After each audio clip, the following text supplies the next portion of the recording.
Good morning students. In class 12th our last lecture was torque acting on a rectangular coil placed in uniform magnetic field। तो हमने उसके अंदर देखा कि जब हम एक रेक्टेंगुलर कोयल को एक यूनिफॉर्म मैग्नेटिक फील्ड में पुट करते हैं तो वहाँ पर जो टॉर्क की वैल्यू है वो कितनी होगी, तो वो हमने सोल्व किया था कि NIAB sin थीटा। और आज का जो हमारा नेक्स्ट टॉपिक है उसके अंदर हम इसी इक्वेशन को यूज करेंगे। जो हमारा नेक्स्ट टॉपिक है that is moving coil galvanometer. Moving coil galvanometer क्या है, यहाँ पर मैंने एक सिंपल डायग्राम बनाया है आपके लिए। तो वहाँ पर मूविंग कॉइल गैल्वेनोमीटर क्या काम आता है, इट इज ए डिवाइस, एक डिवाइस है which is used for the measuring small current in electric circuit.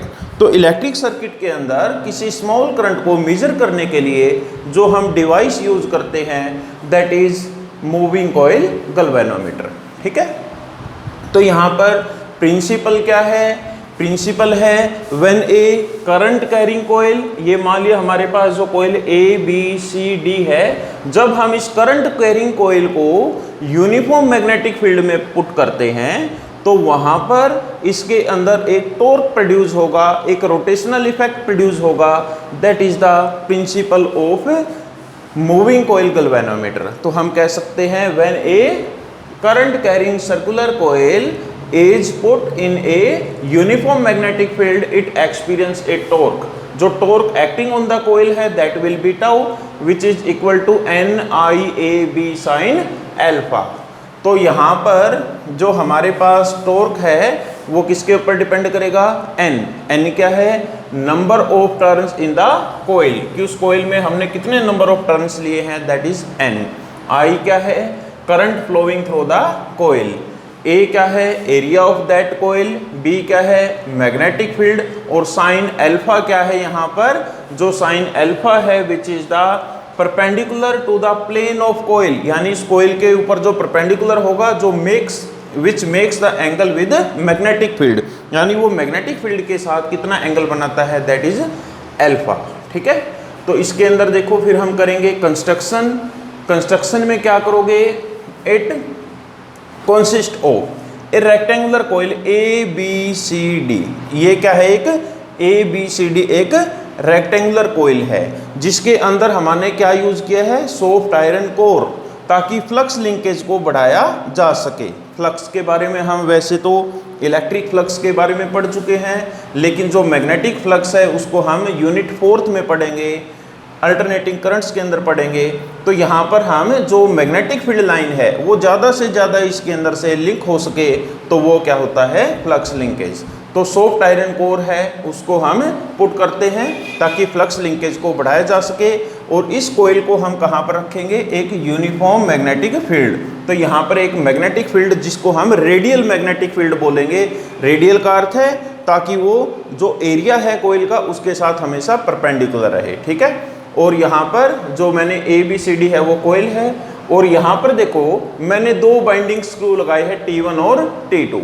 तो T1 और T2 क्या है, बाइंडिंग स्क्रू। जिस भी सर्किट के अंदर हमें करंट को मेजर करना है उसके दो टर्मिनल को हम T1 और T2 से बाइंड कर देंगे। ठीक है, और यहाँ पर एक टॉर्जन हेड है, टॉर्जन हेड के साथ हम क्या करते हैं, इस कोयल को सस्पेंड करते हैं, लटकाते हैं। ठीक है, और यहाँ पर एक फॉस्फर ब्रॉन्ज हमने स्ट्रिप ली है जिसका जो काफ़ी टेंसाइल होती है, टेंसाइल पावर काफ़ी ज़्यादा होती है।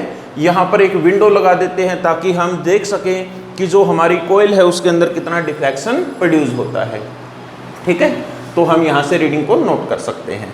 और यहाँ पर जब कोयल है उसके नीचे हम एक स्प्रिंग हेयर मान के चलते हैं। स्प्रिंग हेयर क्या करता है, जैसे ही हमने करंट को पास किया तो वो कोयल क्या करेगी, ट्विस्ट हो जाएगी, घूम जाएगी। ठीक है, उसके साथ एक पॉइंटर लगा होता है जो भी रोटेट कर जाता है। ठीक है, और जैसे ही हम करंट को विड्रा करते हैं, वहाँ से हटा देते हैं, तो वो पॉइंटर क्या है, वापस जीरो पर आ जाए। इसके लिए हमारे पास एक स्प्रिंग हेयर लगा होता है जो वापस उसको जीरो पर ले आता है। ठीक है, आपने कई बार वोल्ट मीटर घर में देखा होगा, एमीटर देखा होगा, जैसे ही करंट पास करते हैं उसका नीडल ऐसे चला जाता है, और जैसे ही हम करंट को हटा देते हैं वहाँ से तो वो वापस जीरो पर आ जाए, तो वो काम करता है फॉस्फर ये हेयर स्प्रिंग। ठीक है, और यहाँ पर ये हमारा बेसिक कंस्ट्रक्शन है किसका, मूविंग कोयल गैल्वेनोमीटर का।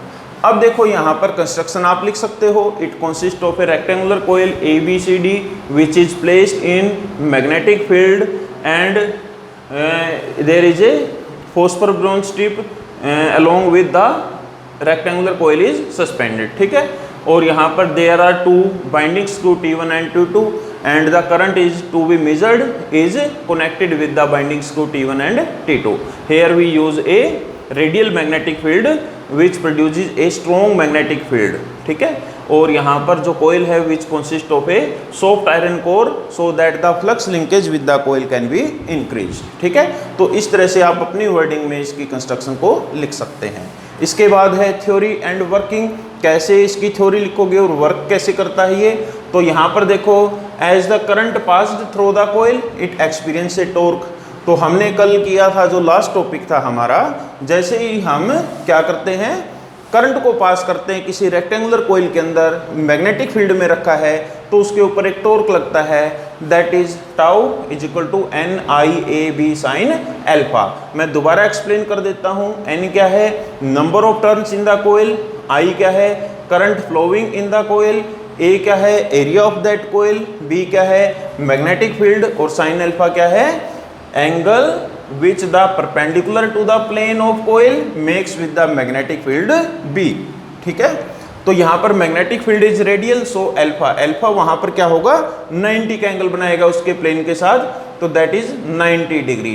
अगर हम साइन टॉर्क की वैल्यू क्या रखें, NIAB, अगर साइन 90 रखेंगे, साइन 90 की वैल्यू क्या होती है, 1, और 1 इंटू समथिंग क्या होगा, समथिंग, NIAB। तो हम इसको मान लेते हैं इक्वेशन नंबर 2, ठीक है। तो हमने इक्वेशन 2 से क्या फाइंड आउट किया, जो टॉर्क है उसकी वैल्यू को फाइंड आउट कर लिया। अब मान लेते हैं, let K be the restoring torque per unit twist of phosphor bronze strip. जैसे ही करंट को पास किया, कोयल रोटेट कर जाएगी, तो वहां पर एक ट्विस्ट पैदा होगा, एक रोटेशन प्रोड्यूस होगी, किसके अंदर, फॉस्फर ब्रोंज स्ट्रिप के अंदर। So as the coil deflect through angle theta, the restoring torque is produced in K theta. तो वहां पर एक रिस्टोरिंग टॉर्क पैदा होगा, ताकि जैसे ही करंट को हटाते वो वापस उसको उसी पोजीशन पर ले आए। तो हम कह सकते हैं जो डिफ्लेक्टिंग टॉर्क है वो किसके इक्वल होगा, इक्विलिब्रियम पोजीशन में रिस्टोरिंग टॉर्क के। डिफ्लेक्टिंग टॉर्क हमने अभी फाइंड आउट किया इक्वेशन 2 से, NIAB, वो किसके इक्वल होगा, restoring torque K theta, where K is the force constant या ट्विस्ट कांस्टेंट बोल सकते हैं, ठीक है, जो फॉस्फर ब्रोंज स्ट्रिप है उसके लिए, ठीक है। तो यहाँ पर अगर हमें करंट की वैल्यू फाइंड आउट करनी है, क्योंकि ये क्या है, एक डिवाइस है जो करंट को मेजर करती है, तो यहाँ पर करंट की वैल्यू को एक तरफ रखा, NAB है वो मल्टीप्लाई है, इधर आकर क्या हो जाएगा, डिवाइड, और थीटा हमारा बाहर रख लिया हमने, ठीक है। तो यहाँ पर बाहर क्यों रखा, क्योंकि थीटा की वैल्यू अलग अलग हो सकती है, जबकि K की वैल्यू कांस्टेंट होगी, नंबर ऑफ टर्न कितनी है कोयल में वो कांस्टेंट होगी, एरिया कितना है कोयल का वो कांस्टेंट होगा, मैग्नेटिक फील्ड कितना यूज किया है दैट इज आल्सो कांस्टेंट। तो हमने इन कांस्टेंट वैल्यू को एक तरफ रखा और साथ में थीटा को बाहर मल्टीप्लाई कर दिया। अगर हम करंट की वैल्यू देखें that will be G theta. तो हमने इन सभी कांस्टेंट की जगह एक कांस्टेंट रख दिया दैट इज G को बोलते हैं गैल्वेनोमीटर कांस्टेंट, और यहाँ पर थीटा, ठीक है। और हम इस थीटा को लिख सकते हैं कि जो करंट है वो, इसको प्रोपोर्शनैलिटी में चेंज कर दिया मैंने कांस्टेंट को, जो करंट है वो डिपेंड करेगा थीटा के ऊपर। अगर जितना कोयल रोटेट करेगी, जितना डिफ्लेक्शन शो करेगी, that is current is more in the coil, ठीक है। तो आपने ये बिल्कुल सिंपल सा टॉपिक है, इसको बिल्कुल अच्छे से आपने लर्न करना है। अब इसके बाद कई बार क्वेश्चन पूछते हैं, define what is a moving coil galvanometer, what is the principal construction and working of the moving coil galvanometer, also define the current sensitivity and voltage sensitivity। तो हमें कई बार पूछा जाता है कि करंट सेंसिटिविटी क्या है, तो करंट को हम I से नोट करते हैं, सेंसिटिविटी को मैंने S से नोट कर लिया, तो मैंने करंट सेंसिटिविटी को IS से डिनोट किया। तो यहाँ पर करंट सेंसिटिविटी क्या होगी, it may be defined as the deflection produced in the coil per unit current passing through the coil, कि हमने कितना डिफ्लेक्शन प्रोड्यूस किया कोयल के अंदर और कितना उसमें से करंट पास किया, तो उसी को क्या बोलते हैं, करंट सेंसिटिविटी। तो हमने देखो यहाँ पर करंट की वैल्यू हमें पता है ये वैल्यू, ठीक है। अब इसमें थीटा बाई में करंट की वैल्यू ये रखेंगे तो थीटा से थीटा कैंसिल आउट, तो एन डिवाइड में है ऊपर चला जाएगा, एन ए बी बाई में के बचेगा, ठीक है। कई बार अगर यूनिट पूछे करंट सेंसिटिविटी की क्या है, तो आप देखो करंट क्या है, थीटा बाई में, करंट सेंसिटिविटी क्या है, थीटा बाई में आई। थीटा किस में मापते हैं, एंगल को रेडियन में मापते हैं, और करंट को एम्पियर, तो हम लिख सकते हैं रेडियन पर एम्पियर। उसके बाद है वोल्टेज सेंसिटिविटी, यानी वीएस से नोट कर सकते हैं, किसके इक्वल होगी, theta deflection produced in the coil per unit applied voltage. तो हमने कितना पोटेंशियल वहाँ पर वोल्टेज अप्लाई की है, वी किसके इक्वल होता है, आई आर। तो यहाँ पर थीटा बाई आई को आपको पता है क्या था, एन आई ए, और बाई में आर रख दोगे तो हमारे पास इसके बाई में आर और आ जाएगा, तो वो हमारा क्या होगा, वोल्टेज सेंसिटिविटी। और किस में मापते हैं, रेडियन पर वोल्ट में, कर लोगे। कई बार ये क्वेश्चन पूछने के बाद अलग से हमें 1 या 2 नंबर का क्वेश्चन पूछा जाता है, on what factors the sensitivity of A galvanometer depends. तो हमें इक्वेशन पता है, थीटा किसके इक्वल था बेटा, कि जो थीटा है वो किसके इक्वल है, ये एन ए बी बाई में के इंटू में आई। अगर हम थीटा की वैल्यू देखें, यानी डिफ्लेक्शन कितना शो करेगी, वो डिपेंड करेगा, थीटा को एक तरफ रखा, ये एन ए बी ऊपर चला गया और के नीचे चला गया, और आई से मल्टीप्लाई कर दिया, तो जो सेंसिटिविटी है it will depend on the number of turns.